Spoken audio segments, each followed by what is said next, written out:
요즘은 이제 사순절이라고 그래요. 사순절기, 부활절 이전의 40일입니다. 이때가 우리 그리스도인들은 굉장히 중요한 십자가로 가는 이 과정 속에 많은 분들이 경건한 삶을 또 노력하는 그런 시기입니다. 오늘 본문도 거기에 걸맞는 우리 본문으로 마가복음이 가고 있습니다. 예수님의 십자가 사건이 굉장히 임박해 있죠. 예수 그리스도가 어떻게 죽으셨는가? 누가 예수를 죽였는가? 왜 죽으셨는가? 기독교의 가장 핵심적인 진리들이 이제 우리가 여기서 확인되게 되는 것입니다. 오늘 우리는 이 빌라도라는 인물을 이제 보게 되는데요. 이 빌라도는 역사 속에 AD 26년에서부터 36년까지 한 10년 정도 이 유대의 총독으로 재임을 했던 실제적인 인물이죠. 어떻게 보면 인류 역사의 빌라도는 참 불행한 인생을 산 사람이 되죠. 그럼 빌라도가 어떻게 예수를 죽인 자로 지목되었을까? 예수를 십자가에 매다는 일에 연루된 자는 아주 많습니다. 사실 여기에 매우 배후에 조종했던 인물들은 종교 지도자들이죠, 유대에.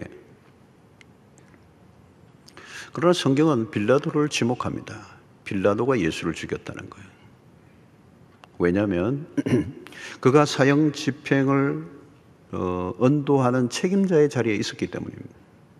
이 자리가 참 중요합니다. 그 자리에서 내린 그 결정이 역사에 남는 것이죠. 당시에 사형 집행권을 로마가 가지고 있었습니다. 로마의 식민지로 있던 유대의 입장에서는 종교 지도자들이 아무리 예수를 죽이려고 해도 죽일 수 있는 권한이 없었습니다.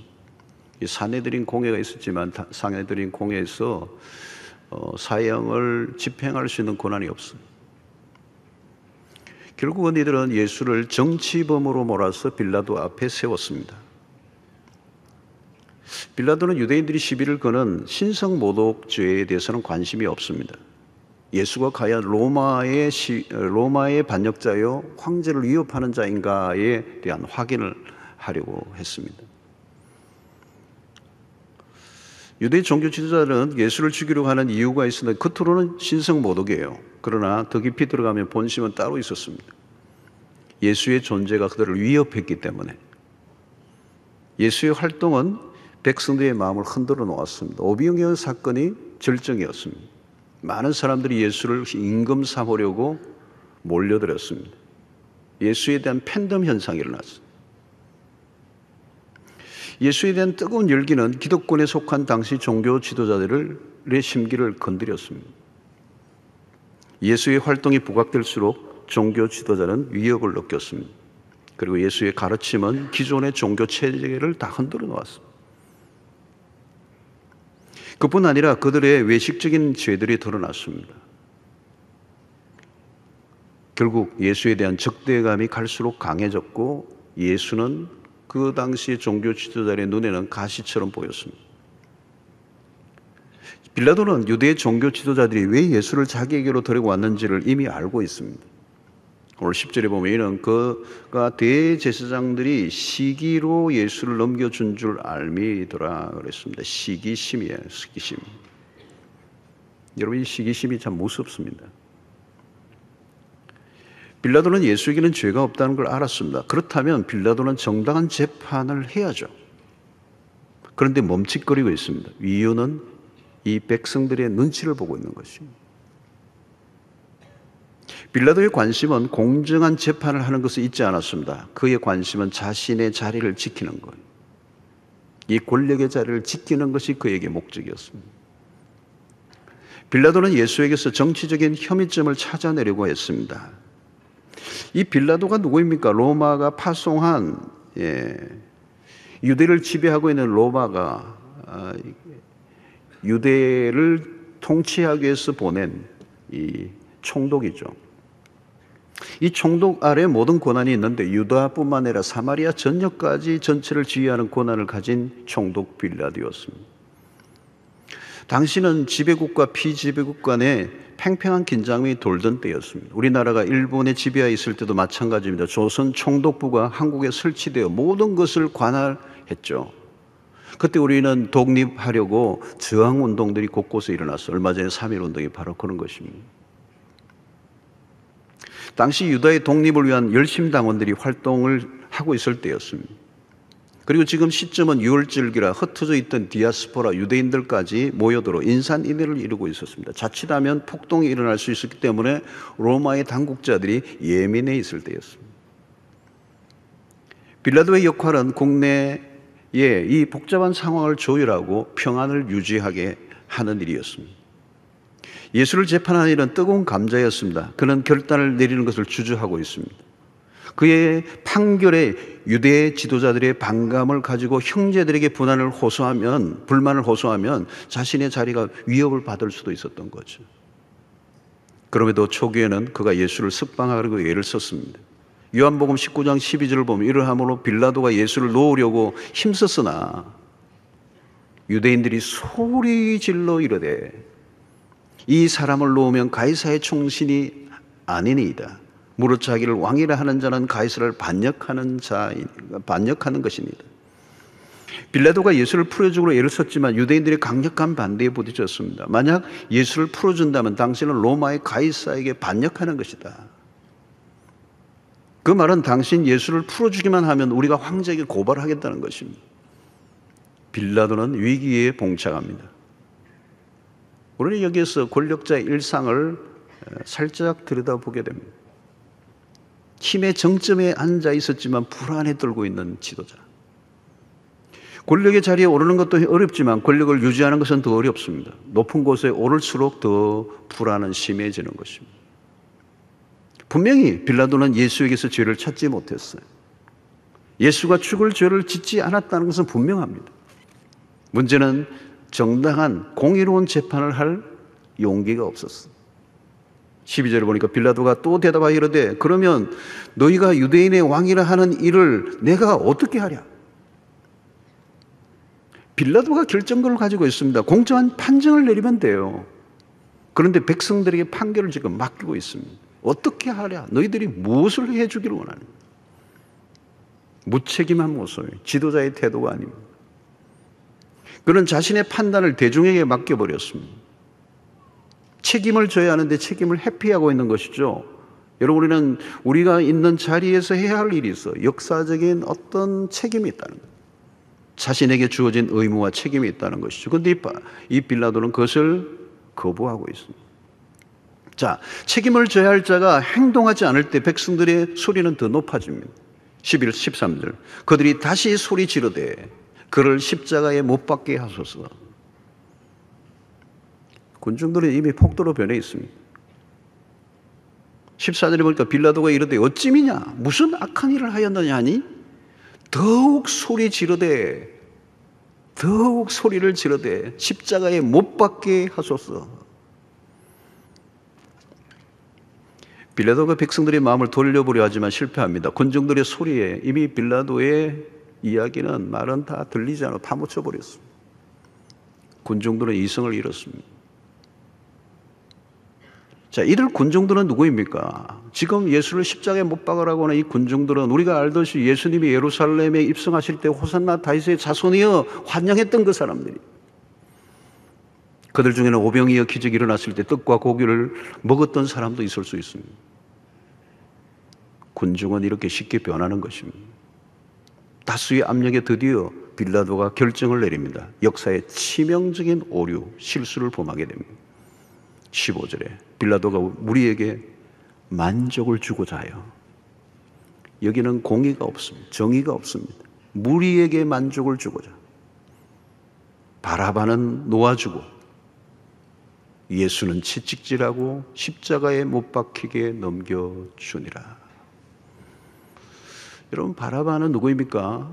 밀란을 일으키고 살인을 한 사람이에요. 십자가의 형이 언도된 사람이에요. 그런데 그를 놓아주고 예수를 십자가에 매다는 거예요.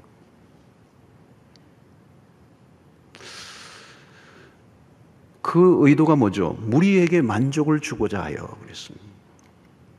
이것을 다르게 표현하면 빌라도 자신의 만족을 위하여, 자기의 안전을 확보하기 위하여 정의에 대하여 눈을 감은 것입니다. 공의가 사라져버렸어요. 빌라도는 순간의 위기를 모면하는 일에 집중했습니다. 그런 기회주의자였습니다.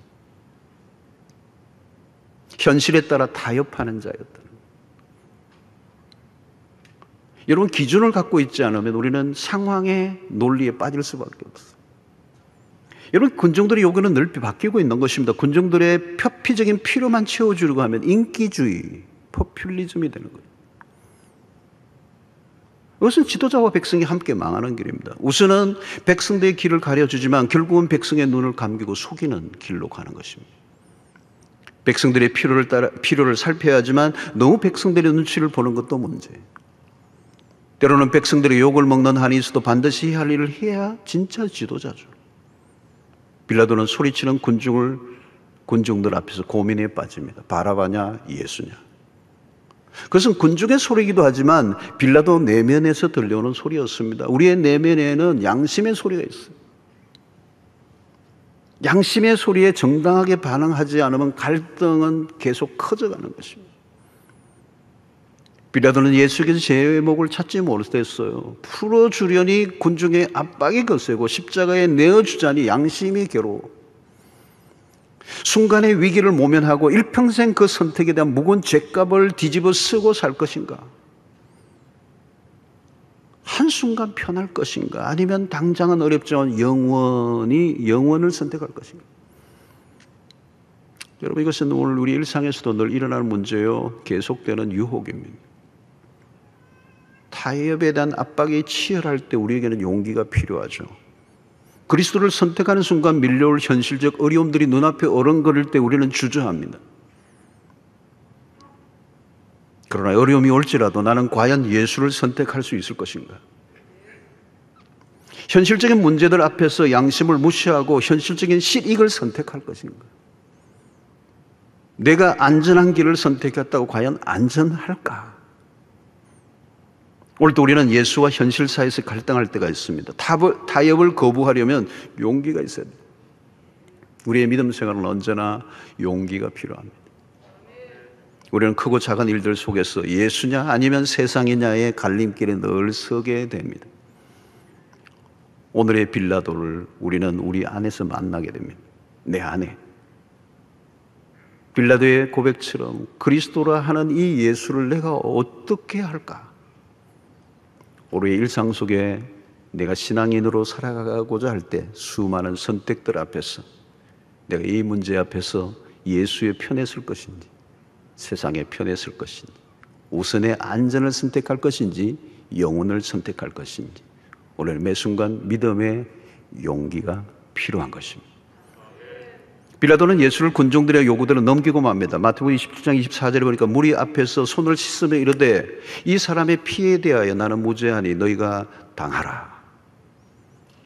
예수를 넘겨주고 난 다음에 아마 빌라도는 양심의 어마어마한 그런 가책을 느끼면서 그 지은 죄의 책감을 씻기 위해서 그는 손을 씻는 장면이 나오는 거예요.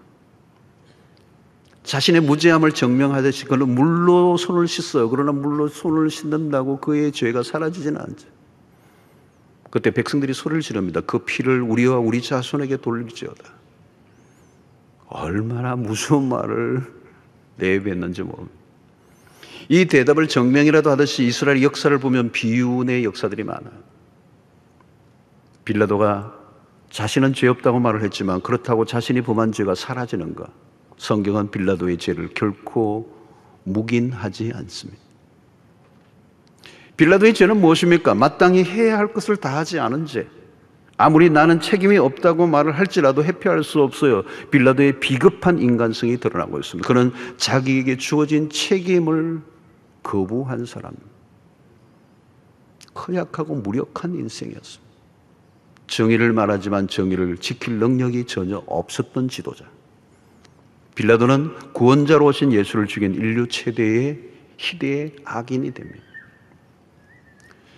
우리는 사도신경을 외울 때마다 본디오 빌라도에게 고난을 받으사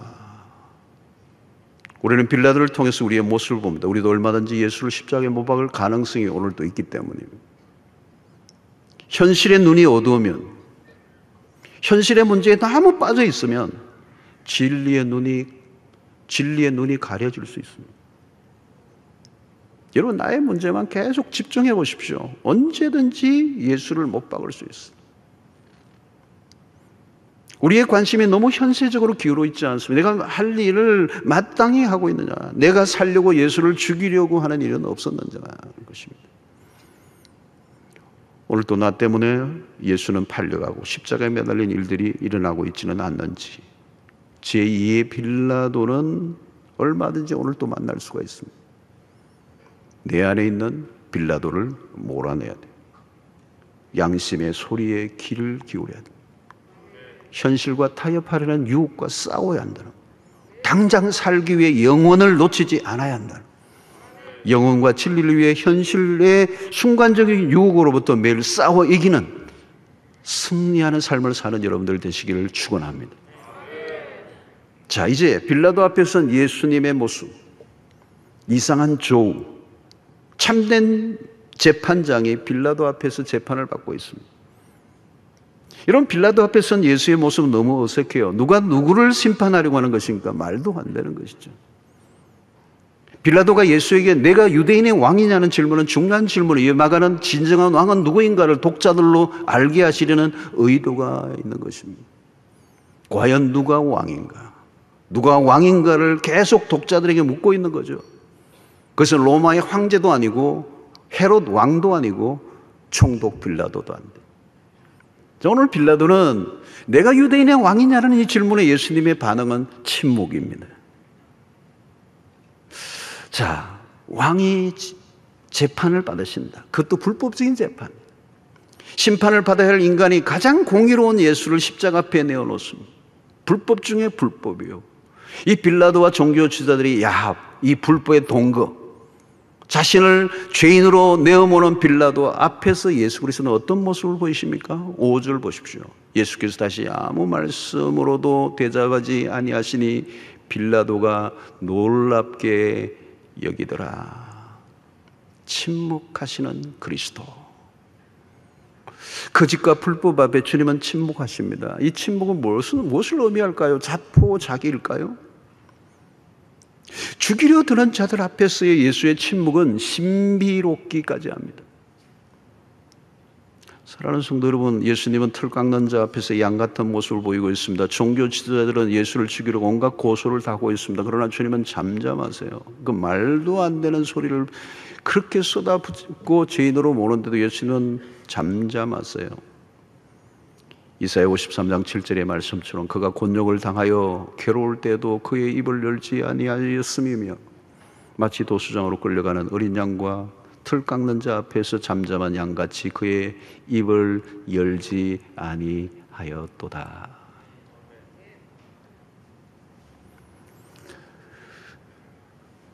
주님은 당신을 죽이려고 하는 그들 앞에 저항하지 않습니다. 자기 변호하지 않습니다.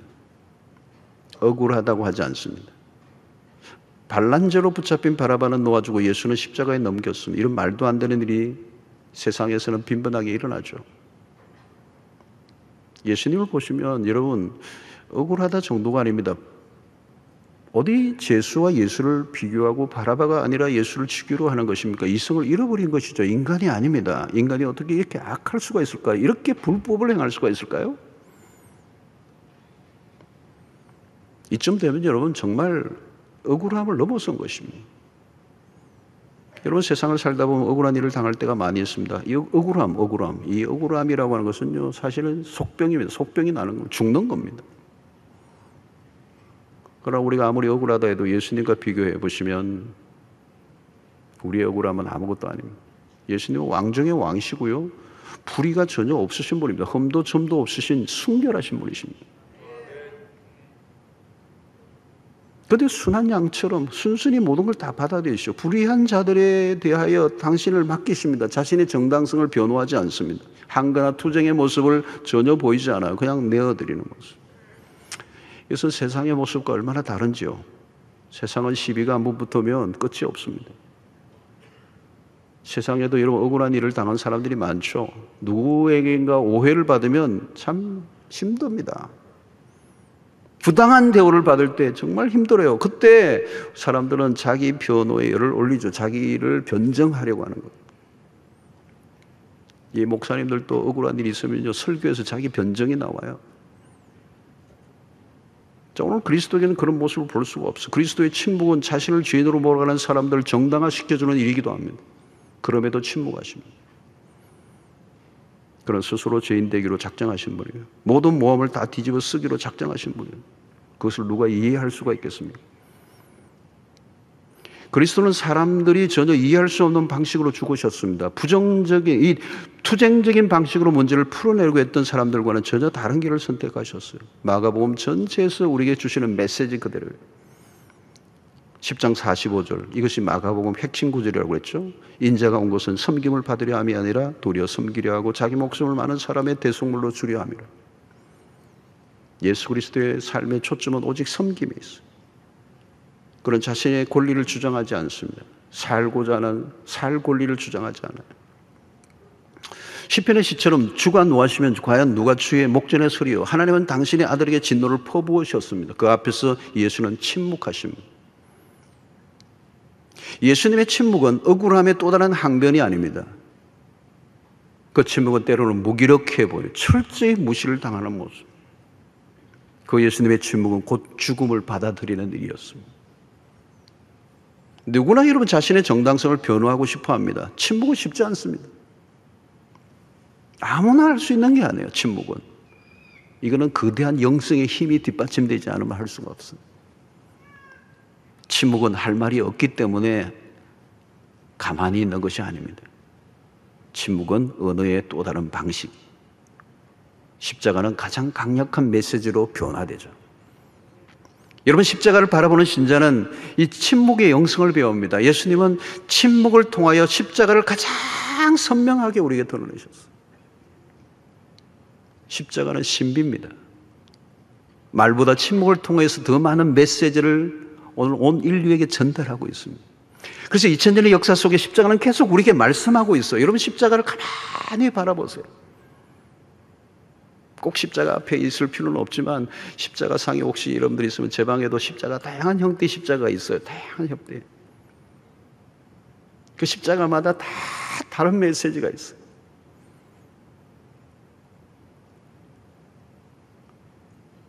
십자가를 바라보면 그 안에서 그 침묵하시는 그리스도를 통해 십자가 자체를 통하여 우리에게 주시는 메시지가 얼마나 많은지 몰라요. 2000년의 역사 속에 그 십자가를 통하여 그 침묵하심으로 죽음을 받아들이셨던 그리스도를 통하여 우리에게 주시는 메시지가 십자가에 다 담겨 있어요. 말이 아니라 침묵을 통하여 더 많은 것을 들을 수 있어요. 침묵을 통하여 구원을 이루신 그리스도를 바라보는, 침묵하시는 그리스도를 통해 승리의 비결을 배우게 됩니다. 침묵이 얼마나 놀라운 일을 하는가를 그리스도의 십자가의 그 처형의 과정 속에서 우리에게 보여주고 있습니다. 세상이 갈수록 시끄러워요. 요란합니다. 오늘은 그리스도를 통하여 왕 중의 왕이신 그 주님이 말도 안 되는 그 불법적인 재판 속에서도 당신의 자신을 온전히 내어놓으심으로 하나님의 의를 이루시고 우리에게 구원을 주신 그 주님을 바라봄으로 이 요란한 세상 가운데서 우리 주님의 십자가를 이루어가는 그 방식을 배우셔서 우리보다, 우리의 언어보다, 우리의 어떤 의지적인 노력보다 더 크게 역사하시는 하나님의 통치를 믿으시고 침묵의 영성으로 더 신앙이 깊어져 가기를 바라고 하나님의 뜻을 더 깊이 알아가는 여러분들 되시기를 주의 이름으로 축원합니다.